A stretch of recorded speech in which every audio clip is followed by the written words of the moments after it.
Nuland and the government she works for, then this is absolutely a possibility. Independent journalist Gonzalo.Nuland, who was arrested and left to die in his jail cell by Nuland's forces, did an excellent job describing Victoria Nuland and the United States agenda in Ukraine.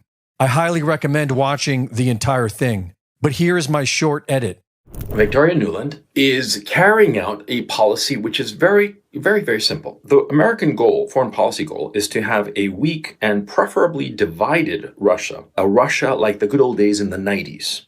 Because in the 90s, after the collapse of the Soviet Union, the United States was able to enter Russia and exploit it to a degree that is unprecedented. Ukraine, since 1991, the collapse of the Soviet Union, has been a cesspool of Western corruption. Oligarchs were not only allowed to rise, but were in fact encouraged to rise by the Western powers, in particular the United States, because the United States figured that by way of these oligarchs, these countries could be controlled. If Russia was corrupt, if Ukraine was corrupt, it would be easy for Western interests to go into these countries and steal. When Putin arose, the people in the West thought, oh, he's one of our guys.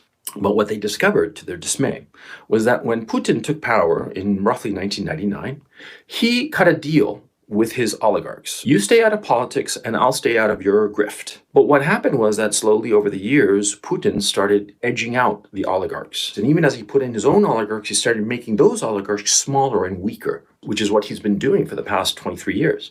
Had Putin not existed in Russia, Russia would be what Ukraine is today. Americans started realizing this in the late 2000s, early 2010s. They started realizing that Putin was subtly resisting them, resisting their attempts to turn Russia into a whore. These Ukrainian extremists, they hate ethnic Russians. And that fits very neatly with Nuland. Because Nuland, throughout her career, she has always allied herself with groups that were extremely antagonistic towards Russians. She's always allied herself with people who hate Russians. When the Maidan Revolution started, she supported the right sector. She micromanaged the Maidan Revolution, and that implicated her. When Poroshenko came to power, the next president, she made sure that that government abused the Russians. And of course, she made sure that the Ukrainian army started getting seriously supplied with weapons, and she used that Ukrainian army, and she micromanaged this, to attack the Donbass.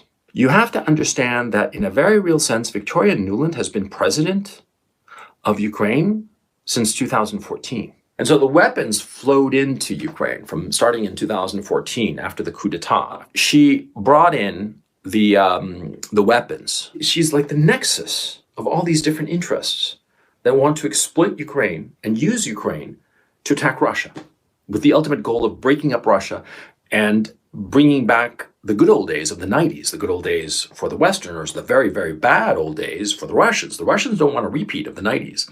That was traumatic for them, as it would for any country. Word on the street is that the current commander-in-chief of Ukrainian forces isn't up for the task of attacking their own nuclear power plant. And so Nuland is looking to replace him with Budanov, who will become the next Zelensky if he commits this war crime for the U.S. State Department.